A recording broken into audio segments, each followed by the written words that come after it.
আজ সন্ধ্যায় মাসিমণিদের সঙ্গে একটু হাঁটতে বেরিয়েছিলাম রাস্তায়। আর হাঁটতে গিয়ে সামনেই দেখি একটা সুন্দর মেলা বসেছে। আর মেলা দেখলে কার না যেতে ইচ্ছে করে বলো? আমার তো খুবই ভালো লাগে মেলাতে যেতে। আর মিশোকে টেনে নিয়ে আমি আর মাসিমণি চলে এসেছিলাম মেলাতে। আজকে এই মেলাটা বসেছে। এই মেলাটার নাম হলো বকুল মেলা।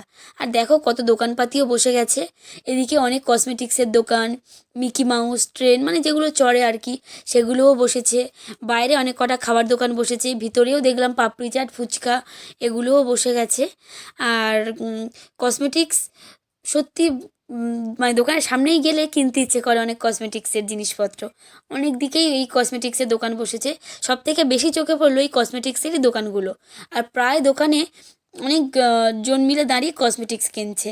অন্যান্য দোকানের তুলনায় কসমেটিক্স দোকানে যথেষ্ট ভিড়। আর এই যে দেখো, আমি একটা এই হেয়ার ব্যান্ডটা নিয়ে নিয়েছিলাম, খুব পছন্দ হয়েছে। মাসিমণি যেটা কানে আছে ওটা ভাইয়ের জন্য নিয়েছে। ভাইয়ের জন্য আরও একটা পেন্সিল বক্স নিয়েছে। মাসি একটা মেকআপের জন্য ওই যে চুলগুলো তুলে রাখার জন্য এই যে এই হেয়ার ব্যান্ডটা নিচ্ছে। আর খুবই ভালো লাগছে। আর মেশো ভাবছে, দেখ আমাকে ভালো বলে নিয়ে এসে কত করে টাকা আমাকে বাঁশ দিয়ে দিল। আর এই যে হেয়ার ব্যান্ডটা আমার খুব ভালো লেগেছে। আর মাসি দেখো, তিনটেই মাসিকে পরিয়ে দিয়েছি। তা সেও খুব খুশি তিনটে পরে। আর এখান থেকে কিছু খাবো না, কারণ কিছু খেতে ইচ্ছা করছে না। এবার এখান থেকে বেরিয়ে যাব, কারণ আমরা এখন সন্ধ্যাবেলায় হাঁটতে বেরিয়েছি, একটু হাঁটাহাঁটি করব। আর প্ল্যান করেই এসেছিলাম, অনেক দূরে একটা চায়ের দোকান আছে, সেখানে গিয়ে একটু চা খাবো। খুব সুন্দর চাটাও বানায়, খুব ভালো লাগে খেতে, খুব স্পেশাল। ওখানে মেশো আগে চা খেত। তো চলো তোমাদেরকে সেই চায়ের দোকানটাতে নিয়ে যাই। এই যে এটা আমাদের এখানকার ঝিলপাড়ের চায়ের দোকান। দারুণ বানায়, খুব সুন্দর, তবে দুধ চা স্পেশালভাবেই বানিয়ে দেয়। আর অনেক রকমের বিস্কিটও আছে এখানে।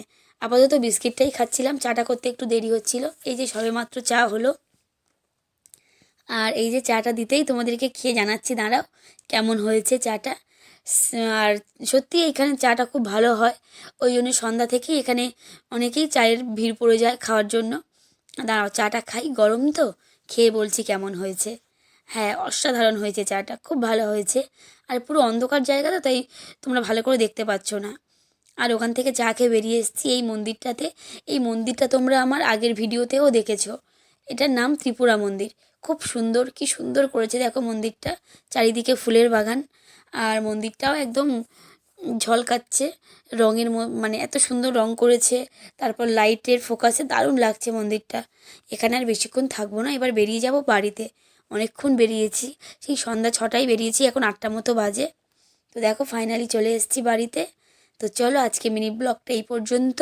ভালো থেকো, গুড বাই।